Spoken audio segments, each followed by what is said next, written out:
si nous parlions à nouveau d'art contemporain et clin d'œil à la FIAC de la semaine dernière, gratuit. Gratuit, absolument. Mais clin d'œil à la FIAC, je vais vous faire un petit quiz avant, qui ne va pas forcément vous enchanter, mais on va tenter quand même.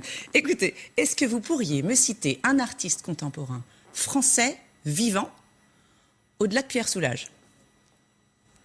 Je sais que... Est-ce que ce silence, chers téléspectateurs, vous traduit notre nullité en la matière, Écoutez, malgré la présence... Vous n'êtes évidemment pas les seuls. Je pense que chez vous, vous avez la même question. Jeff Koons, non pas français. Murakami, non pas français. C'est-à-dire que ceux que l'on connaît, en général, ne sont pas français, c'est vrai. Non, exactement. Si on regarde ne serait-ce que le palmarès de Versailles et des artistes exposés, Anish Kapoor, on a très peu de français. Et justement, je vous emmène dans un endroit qu'on vient de découvrir. Ça se situe à Saint-Ouen-l'Aumône. C'est un lieu d'art contemporain absolument hors norme, parce que déjà, il est immense. Regardez, on arrive dans un jardin avec cet olivier en bronze blanc colossal. Il fait 3 mètres de haut quand même. Et puis, vous allez découvrir les œuvres de Philippe Pasqua. Philippe Pasqua, c'est l'artiste français contemporain star d'aujourd'hui, ici dans son espace, le Storage, avec son magnifique jardin. Regardez, où vous croiserez ce requin monumental en inox de 7 mètres de haut, cette fontaine de 2 tonnes extrêmement impressionnante aussi. Philippe Pasqua, c'est l'artiste de la démesure. Et puis, qui dit démesure dans un tel espace de 3000 mètres carrés, dit évidemment démonstration artistique écrasante. Mais vous verrez que ça n'a pas toujours été le cas. On découvrira notamment ses premières œuvres, des peintures notamment sur sacs de jute de la Poste qu'on avait pour la plupart jamais, ou en tout cas très rarement vues.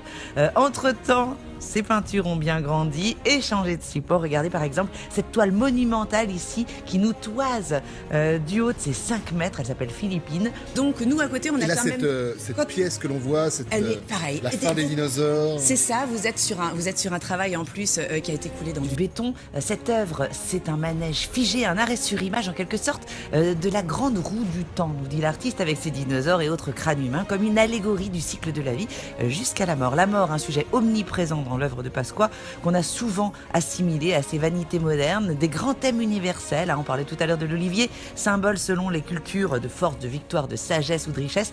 Ces œuvres, elles sont extraordinaires. On en profite, vous redécouvrez la scène aussi de Léonard de Vinci, version troll, assez impressionnante. Je dis troll, mais précisons quand même que l'artiste nous parle de primates en guise d'apôtre.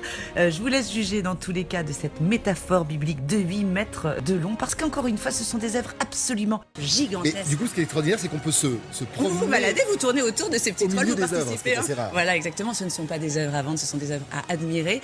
Mais par contre, il faut savoir aussi que ce lieu va être amené à évoluer et à accueillir des artistes contemporains qui vont dialoguer les uns avec les autres et les œuvres entre elles. Et ça, c'est une belle initiative. Voilà, on est content. Et puis c'est vrai que finalement, on aimerait bien ne plus sécher trop quand on nous demande un artiste contemporain vivant.